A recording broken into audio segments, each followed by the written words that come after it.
Weekend brought to you by Cisco. Welcome to the human network. Spice, there's always a smarter way. Kerala IT, breathe IT, live easy. Aditya Birla Group, let's reach for the sun. IndusInd Bank makes you feel richer. And Fidelity India Growth Fund from Fidelity, the world's mutual fund manager. Mutual fund investments are subject to market risks. Read the statement of additional information and scheme information document carefully before investing. In the mad rush of today's world, where time is a rare luxury, here comes e-payment of Central Excise Duty and Service Tax to free you from the restricted banking hours and long queues. If you have paid Central Excise Duty or Service Tax of 10 lakh rupees or above in the financial year 2009 to 10, then from 1st of April 2010, e-payment of duties and e-filing of returns of your taxes is mandatory. Facility of e-payment in designated banks is available to all taxpayers, irrespective of the amount of duty paid by them. So go ahead, just log on and be free. In the Singapore I made, everything's designed around me. Fast cars, fashion. I can get it all in a flash. Not that flash. The food's amazing, 24 hours a day. And so's the party.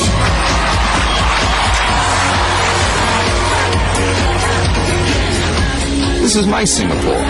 Come make Singapore your own at yoursingapore.com. अब्बा मस्जिद में मौजिन थे और ऊपर वाला हमारा caretaker. मुश्किलों के बावजूद क्रिकेट में कोई कमी नहीं आई। मस्जिद की गलियों में छक्के चौके उड़ाए। एक चीज अपने साथ थी दुआ की तरह, अपने खेल पे यकीन, खुद पे यकीन।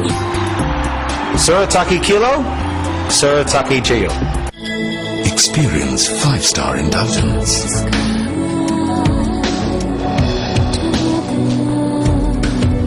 Kingfisher Airlines.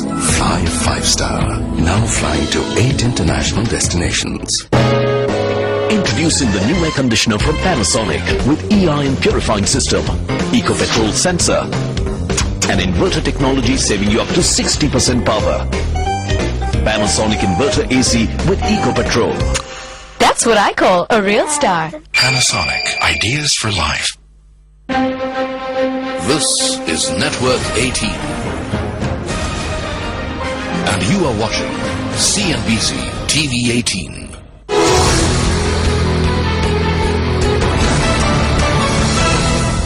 Thank you all for joining us this evening on the India Philanthropy Forum. And the topic of discussion this evening is, why do NGOs matter? Let me set the ball rolling by asking Anu, why do you think NGOs matter? Let me give you my experience of an NGO. About 14 years ago, I was looking for a credible NGO with whom I could associate myself. And everyone said I should meet Shaheen Mystery of Akanksha. So I remember I came with a list of questions and met her at the Willingdon Club. And her passion, her commitment, her domain knowledge of the subject, her sensitivity was infectious. And a credible NGO, and I underline credible, but a credible NGO can really motivate you and do fantastic work on the ground level. For example, we are into educating the unprivileged, underprivileged. So without an NGO support, I don't think corporates could ever do this kind of work with this passion, with this zeal, and know what the ground reality is. Tony, you want to comment on that? Why do you think NGOs matter? Is it largely when the state fails or is ineffective? Does the role of the NGO come into play? I think NGOs matter a great deal because it reminds us that there are people who don't do things just because it's their job or because they think they're going to get a bottom line profit out of it. It's not because they're government or markets. There's a space for voluntarism, there's a space for fellow feeling, there's a space for people who believe they want to set things that are wrong right. And NGOs provide that, the civil society provides that energy, the passion and commitment to social change, which complements the roles of markets and state. Devil, would the Indian Philanthropy Forum, would the work that Dasra is doing right now, would have been possible within the confines of a government? No, I mean, I think we have to look at there are three sectors, I would say. There's the business sector, there's the government, and there's the third sector, or the NGO sector. And I think the government, unfortunately, is elected officials who go off of 5-year terms in this country. Therefore, their solutions are not necessarily long-term. And I think that's why the NGO sector is so needed, because it can be nimble, it can take the risks which government cannot take. It doesn't have the vested interest of business or corporates that actually are looking at their profits first and foremost, and then helping the community. And it's run by passionate individuals who are looking to make a difference in an innovative manner. And therefore, it's integral, not just in areas where the government is not successful, but even in countries where the government is successful, as a watchdog agency to really pressure the government to do a better job. Even if the government is successful, Michael, do you think, what's the relevance you would think of an NGO? Absolutely. I think NGOs, whether the government exists or not, have a role, because the best NGOs can be the seed of changes that really modify the world we live in. Having said that, I must say that most NGOs, however, do not.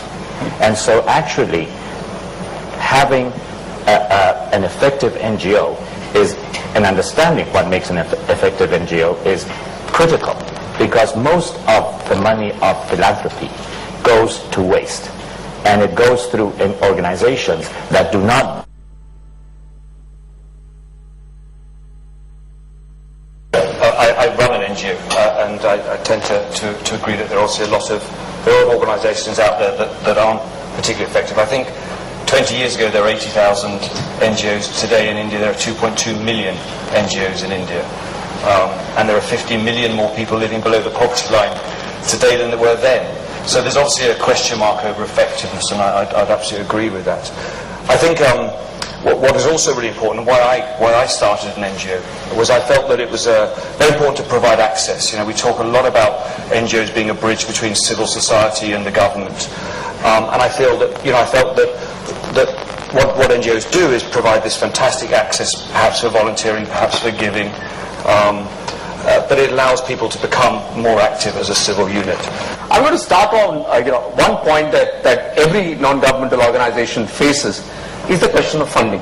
How do you think an NGO should approach the challenge of funding when he's starting out with all the passion, the vision that you spoke about, but he just doesn't know how to, or perhaps is unable to convince a funder? What is the biggest challenge for getting funding?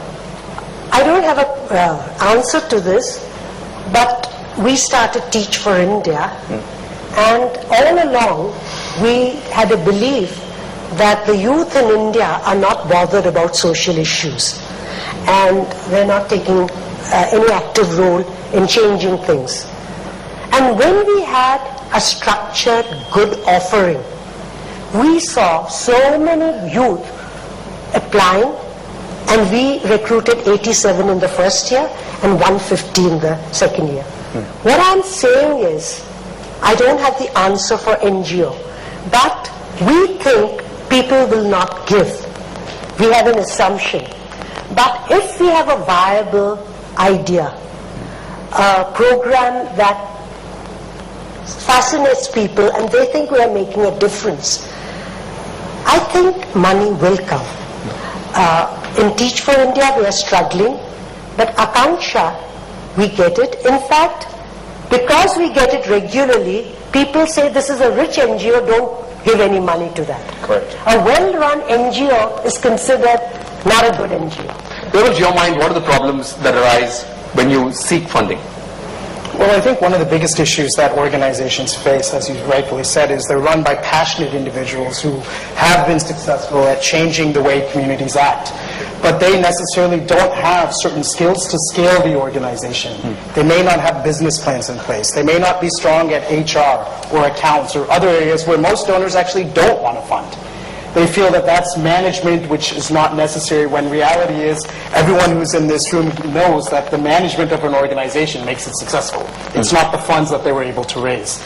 So what we do is we actually run a program called the Dasar Social Impact Program, which is an executive education program for social entrepreneurs, where over the course of the year we actually help them create stronger, scalable business plans, because I think once you have that in order, funds actually will come The issue is, how do you put that in place with such low budgets when most people are saying, I only want to fund the cost of the child, as opposed to the management of the organization, which will look at the impact, the accountability, and so on.